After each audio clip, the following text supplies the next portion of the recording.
Bonsoir, un début de semaine dans le vert à la bourse de Casablanca. Le Mazi s'apprécie aujourd'hui de 0,26% sous les 11 200 points. Le FTSE 15 se bonifie ce lundi de 0,22% à 10 000 points. Saham Assurance assure aujourd'hui avec cette progression de 7,69%.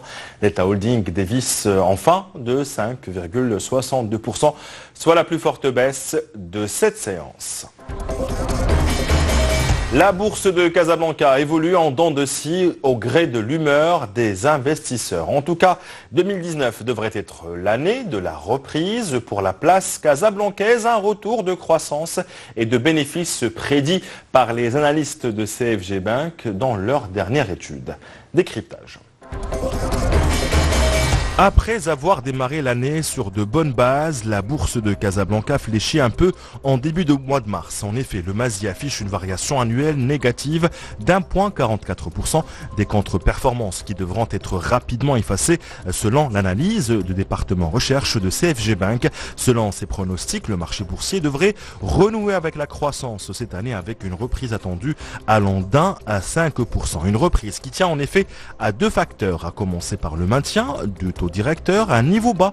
Il s'avère en effet que Banque Al-Maghreb ne devrait pas changer sa politique monétaire en 2019. Autrement dit, les taux sur les marchés obligataires ne risquent pas de changer. Le deuxième facteur avancé par les analystes de CFG Bank est celui de la reprise modérée de la masse bénéficiaire des sociétés cotées attendue à 3%. Des facteurs de bon aloi donc qui augurent d'une année de reprise pour le marché boursier marocain.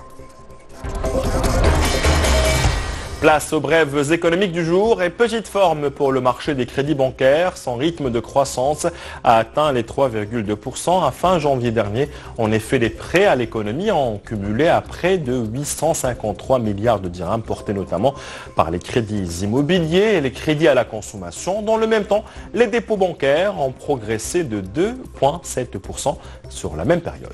La Caisse centrale de garantie labellise 10 nouveaux incubateurs de start-up, des labels octroyés par son fonds Innovinvest à différents tremplins de croissance de ces entreprises à fort potentiel d'expansion. Doté d'un financement de 500 millions de dirhams octroyé par la Banque mondiale, cet instrument de la CCG a pour objectif de financer 300 projets innovants au Maroc à l'horizon 2022. Le dirham évolue tout en gardant presque sa valeur. Notre monnaie nationale s'est dépréciée en effet la semaine dernière de 0,62% par rapport à l'euro, alors qu'il est resté stable vis-à-vis du dollar. Et dans ces conditions, les réserves marocaines en devises sont restées inchangées pour s'établir à 227 milliards de dirhams, en léger repli de 3%. L'actu économique africaine à présent et l'Éthiopie renforce son assise industrielle. Addis Abeba vient de se doter d'un nouveau parc industriel sur une superficie de 1100 hectares et d'un investissement de 75 millions de dollars. Une nouvelle plateforme qui vient s'ajouter aux 5 parcs industriels déjà mis en service. L'Éthiopie prévoit d'augmenter le nombre des parcs industriels à 30 d'ici 2025. 11e économie africaine, le Ghana devrait accélérer son rythme économique cette année. En 2019, Accra serait, selon les prévisions du FMI, la 4e économie à la croissance la plus rapide au monde. Ce pays d'Afrique de l'Ouest réalisera en effet un taux de croissance de 7,6% de son PIB cette année.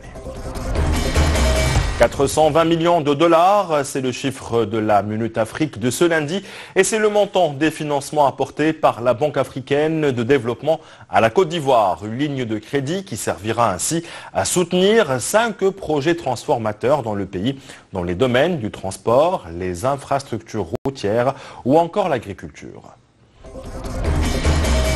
C'est un phénomène et des chiffres qui en disent long sur le mode de fonctionnement de la société africaine. Il s'avère en effet que 61% des hommes kényans attribuent la moitié de leur retraite à leurs épouses. En revanche, la moitié des femmes de ce pays est-africain versent une partie de leur pension à leur mari pour gérer leurs affaires et charges communes.